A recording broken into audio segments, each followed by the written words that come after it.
Waalaikumsalam warahmatullahi wabarakatuh. Masih pada semangat untuk pelajaran? Masih. Walaupun jam siang, tapi kita harus tetap semangat ya. Nah, untuk memulai pelajaran hari ini, mulai dengan terlebih dahulu dengan berdoa. Seperti biasa, dipimpin Mas Burhan berdoa terlebih dahulu. Doa ulang.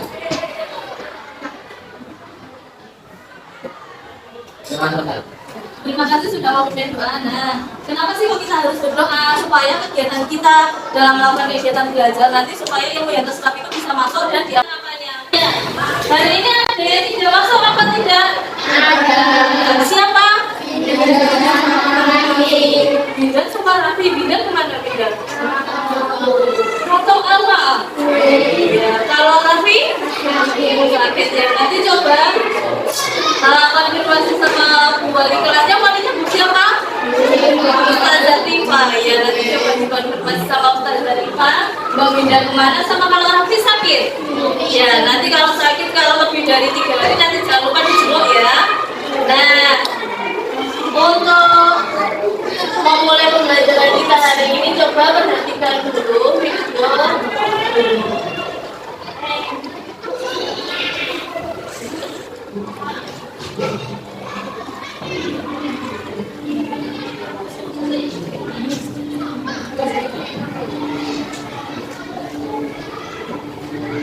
Berapa kira-kira? Siapa kira-kira? Mas. Ya, nah, itu pertama yang butuh apa yang kira-kira? Tapi kan sebelum membawakan ya, coba dilihat itu ada harinya. Dari keberapa itu kan ada catatan itu. Dari 1 dia mulai muncul. Daun mulai akarnya juga mulai bertambah, tingginya bertambah. Dari daun yang awalnya 1 bisa menjadi banyak, dari yang kecil bisa jadi tambah besar. Terus dia nanti akan tumbuh sudah ke 28. Nah, sudah ada daun yang dia mati yang layu. Semakin besar nanti dia akan menghasilkan kemungkinan akan jadi apa itu? Matahari apa ya? Coba.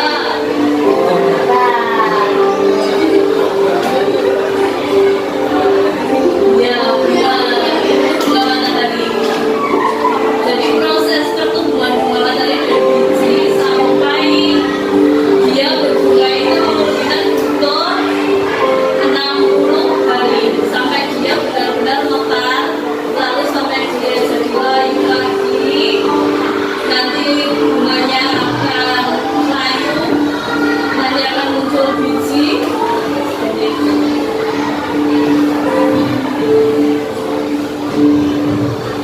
Itu ya, itu berarti siklusnya dari tumbuhan bunga matahari. Nah, kira-kira pelajari tentang organ tumbuhan. Nah, sekarang kita akan mempelajari tentang yang namanya jaringan pada tumbuhan. Nah, tujuan kita mempelajari jaringan tumbuhan itu pertama, apa namanya? Kita nanti dapat mengetahui berbagai macam manfaat dari keberagaman yang diciptakan oleh Tuhan Yang Maha Esa, sehingga kita dapat mengetahui apa saja tumbuhan, jaringan yang terdapat pada tumbuhan seperti itu. Selanjutnya untuk motivasi yang dapat kita ambil dari tumbuhan itu adalah sebagai tumbuhan itu kan kita tahu kalau filosofi padi itu seperti apa. Semakin tua semakin merunduk. Berarti semakin kita banyak ilmu, berarti kita semakin rendah hati. Ya, berarti semakin kita tidak boleh sombong. Seperti itu. Nah, untuk kegiatan kita hari ini, coba Bu Guru bagikan dulu. Sudah bawa sudah. Bu Guru bagikan LKPD-nya di sini.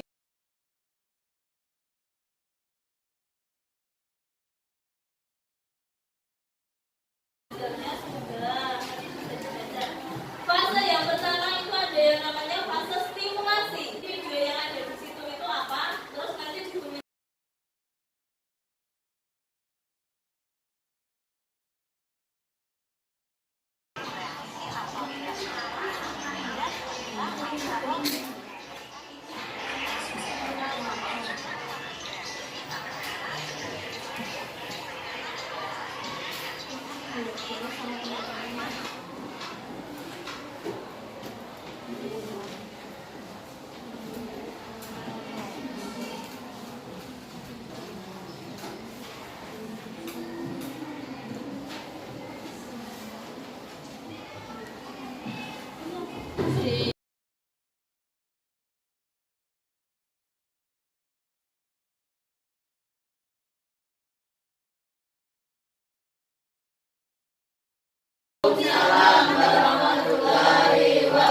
Berdasarkan pada video yang pertama dari guru tersebut, apa yang dapat kalian simpulkan dari video tersebut? Jawab.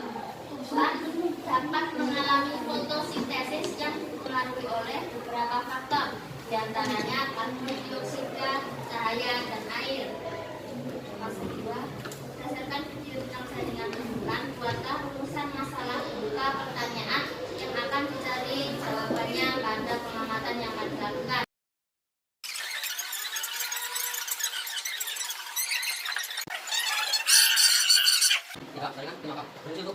Akan diberikan penguatan untuk bagian yang keempat yang menarik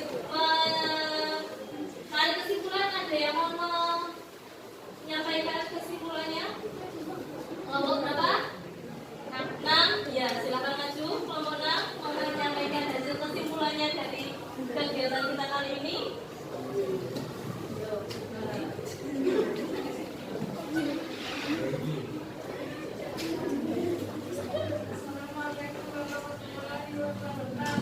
Waalaikumsalam warahmatullahi wabarakatuh.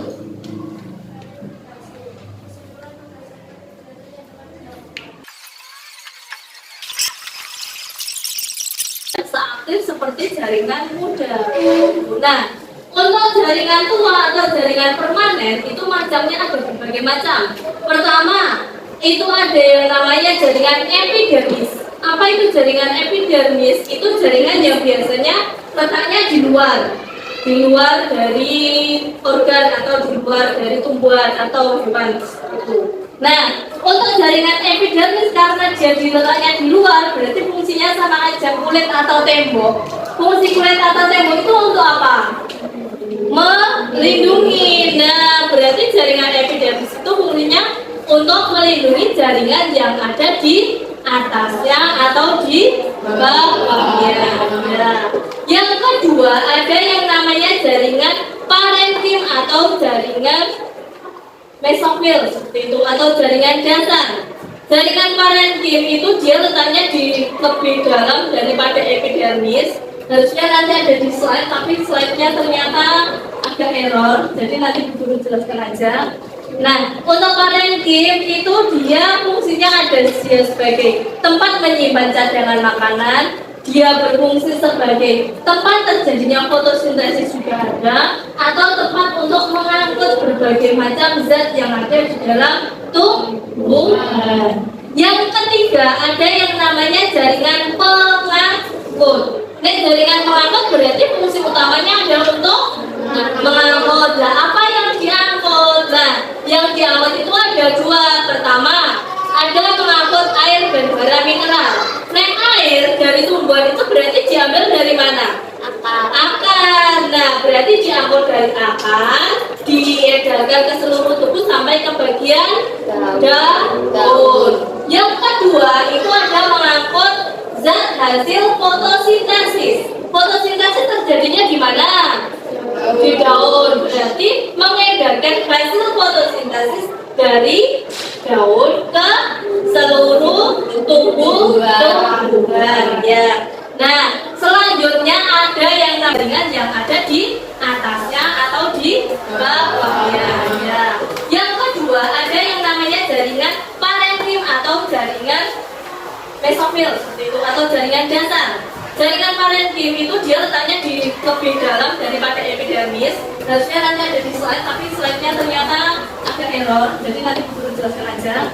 Nah, untuk parenkim itu dia fungsinya ada dia sebagai tempat menyimpan cadangan makanan. Dia berfungsi sebagai tempat terjadinya fotosintesis juga ada, atau tempat untuk mengangkut berbagai macam zat yang ada di dalam tumbuhan. Yang ketiga ada yang namanya jaringan pengangkut.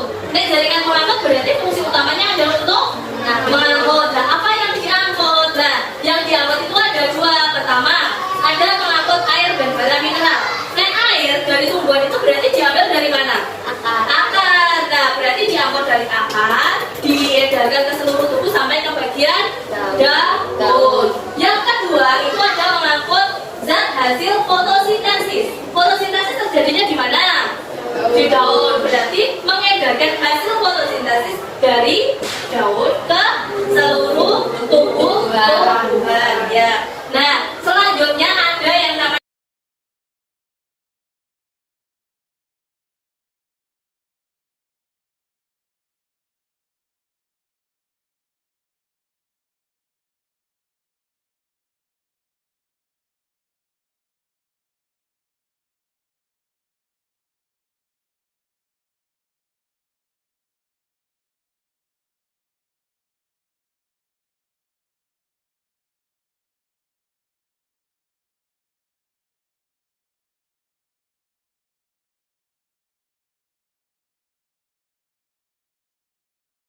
tapi harus tetap semangat. Semangat.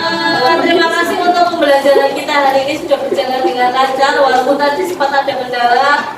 Beberapa file buku tidak bisa tampil tapi nggak apa-apa, tidak mengurangi kegiatan kita hari ini. Nah, untuk biasa pertemuan selanjutnya kan materinya mengenai sistem pencernaan. Nanti kalian belajar dulu tentang organ-organ pencernaan, entah itu enzimnya atau apapun yang berhubungan dengan organ pencernaan. Besok kita akan melakukan pengamatan lagi. Setuju? Nanti untuk pengamatannya apa? Nanti Bu Guru bagikan modulnya, sama nanti Bu Guru akan berikan ke Bu Ustazah Rima nanti apa saja yang akan dibawa untuk kalian. Nanti yang harus dibawa nanti untuk diamati dan dipraktekumkan. Kemungkinan kalau HP nanti tetap dibawa. Jadi nanti pas pelajaran IPA nanti tetap bawa HP, tapi dikasihkan ke Ustazah Rima. Ya.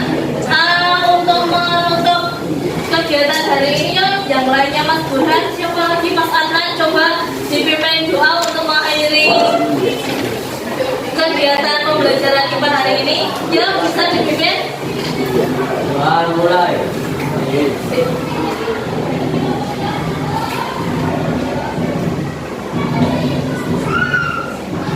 Selesai. Ya, terima kasih sudah mau memimpin doa Mas Adnan. Nah, untuk pertemuan selanjutnya jangan lupa ya, bukunya di bawah, nanti dan bahannya di bawah juga seperti itu. Dan habis ini pelajarannya apa? Istirahat. Oh ya udah, berarti nanti habis ini bisa istirahat terlebih dahulu sebelum melanjutkan ke pembelajaran yang terakhir, pelajaran jam terakhir. Bu Guru tutup. Ada yang mau ditanyakan terlebih dahulu tidak? Sudah paham? Nah, berarti nanti kalau sudah paham, nanti pertemuan selanjutnya sebelum ke sistem pencernaan nanti ada ulangan dulu ya. Nanti jangan lupa belajar terlebih dahulu biar hasilnya bagus. Oke? Dan tak tutup. Selamat siang. Assalamualaikum warahmatullahi wabarakatuh. Waalaikumsalam.